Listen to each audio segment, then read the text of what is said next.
Hello friends, இன்றைக்கி நம்ம பார்க்க போகிறது கோதுமை மாவு வச்சு ரொம்பவே சூப்பராக முறுமுறுன்னு எல்லாருக்கும் பிடிச்ச டேஸ்ட்டில் ஸ்நாக்ஸ் எப்படி செய்கிறதுன்னு பார்க்கலாம்.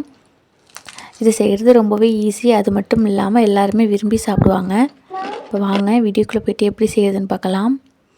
ஒரு பவுலில் 1 கப் அளவுக்கு கோதுமை மாவு எடுத்துக்கலாம். நான் வந்து கடைகளில் வாங்கின பாக்கெட்டில் இருக்கும்ல அந்த கோதுமை மாவு தான் எடுத்திருக்கேன். 1/2 ஸ்பூன் அளவுக்கு ஜீரகம் சேர்த்துக்கிறேன். நம்ம விருப்பப்பட்ட ஓமம் கூட சேர்த்துக்கலாம். 1 ஸ்பூன் அளவுக்கு எள்ளு, தேவையான அளவுக்கு உப்பு, காஷ்மீரி சில்லி 1 ஸ்பூன் சேர்த்துருக்கிறேன். இது வந்து காரம் அவ்வளோவா இருக்காது, அதனால் நான் வந்து கொஞ்சம் 1 ஸ்பூன் அளவுக்கு சேர்த்துக்கிறேன். வீட்டில் இருக்கிற மிளகாய் தூள் சேர்க்குற மாதிரினா கொஞ்சம் கம்மியாக சேர்த்துக்கோங்க.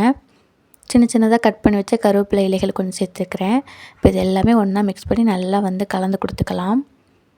இப்போ அடுத்ததாக நம்ம கொஞ்சம் கொஞ்சமாக தண்ணி தெளித்து நம்ம சப்பாத்தி மாவுலாம் வீட்டில் பிசைவோம்ல அந்த அளவுக்கு நல்லா கெட்டியாக வந்து பிசைஞ்சிக்கலாம். நம்ம வந்துட்டு ஃப்ரீயான டைமில் வந்து ஒரு 1/2 மணி நேரம் டைம் கிடைச்சா வந்து நிறையா வந்து ஸ்நாக்ஸ் செஞ்சு வச்சிடலாம். சாப்பிட்றதுக்கு நல்லா மொறுமொறுன்னு இருக்கும். வீட்டில் வந்து கோதுமை மாவில் செஞ்சதுன்னு சொன்னால் யாருமே வந்து நம்ப மாட்டாங்க. அந்த அளவுக்கு வந்து ரொம்பவே மொறுமொறுன்னு இருக்கும். பாருங்கள், நல்லா வந்து சாஃப்டாக பிசைஞ்சிட்டேன்.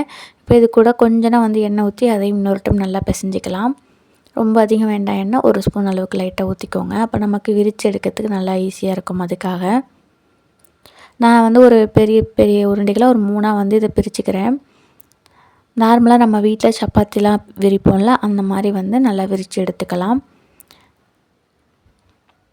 நம்ம வந்து மசாலாலாம் சேர்த்துருக்கிறோம், மிளகாய்த்தூள், அந்த ஜீரகம், எள்ளெல்லாம் சேர்த்துருக்கிறதுனால நல்லா விரிச்சிட்டு இருக்கும் பொழுது நல்ல வாசம் கமகமுன்னு அடிக்கும்.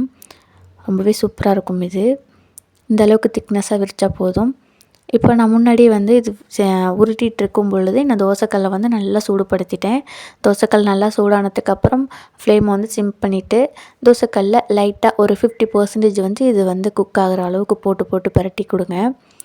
அதே சமயத்தில் சப்பாத்திக்கு வந்து அந்த பபுள்ஸ் மாதிரி டார்க் ஸ்பாட்ஸ் வரும்ல அந்த மாதிரி வந்து வர விட்டுறக்கூடாது. அதனால் 2 பக்கட்டும் வந்து ஒரு ஒரு செகண்டுக்கு அப்புறம் லைட்டாக திருப்பி திருப்பி கொடுத்து 50% வேக வச்சு எடுத்துக்கலாம்.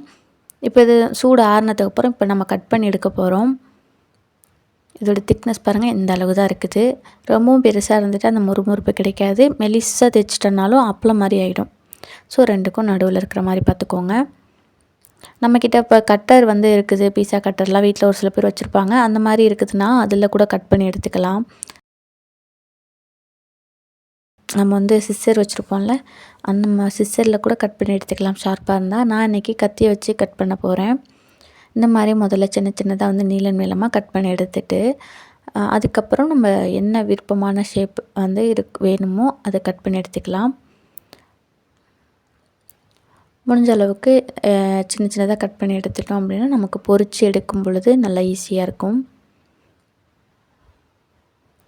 நான் இன்றைக்கி ஒரு 2 வகையான ஷேப்பில் வந்து கட் பண்ணி பொரிக்க போகிறேன். ஸோ அது குழந்தைங்களுக்கும் சரி நல்லா விருப்பமாக வந்து சாப்பிடுவாங்க. அதனால்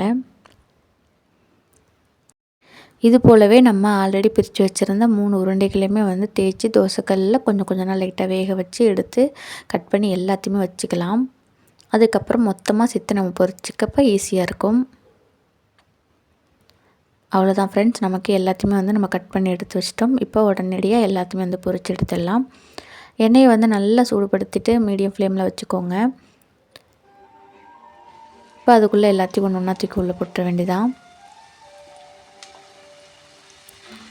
இது வந்து ஆல்ரெடி நம்ம ஒரு 50% வந்து வேக வச்சிட்டோமோ அதனால் அவ்வளோவா வந்து எண்ணெயும் குடிக்காது. அதே சமயத்தில் வேகிறதுக்கு ரொம்ப நேரமும் எடுக்காது.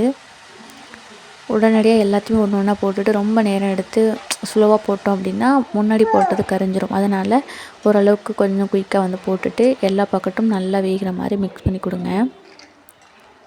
எண்ணெயோட சலசலப்பு சவுண்டெலாம் ஓரளவுக்கு நல்லா அடங்கினதுக்கப்புறம் நம்ம வந்து இந்த பக்கோடா வந்து வெளியில் எடுத்துடலாம். பாருங்கள், நல்லா சூப்பராக நமக்கு வந்து முறுமுறுன்னு பக்கோடா வந்து ரெடி ஆயிடுச்சு. இது கோதுமை மாவில் செஞ்ச மாதிரியே இருக்காது. கண்டிப்பாக வீட்டில் ட்ரை பண்ணி பாருங்கள். நீங்கள் இதான் நம்மளோட சேனலாம் ஃபஸ்ட் டைம் பார்க்குறீங்க அப்படின்னா சப்ஸ்கிரைப் பண்ணுங்கள். வீடியோ பிடிச்சிருந்தா சின்னதாக ஒரு லைக் கொடுங்க. இவ்வளோ நேரம் வீடியோ பொறுமையாக பார்த்த எல்லாருக்குமே ரொம்பவே தேங்க்ஸ். தேங்க்யூ ஃபார் வாட்சிங்.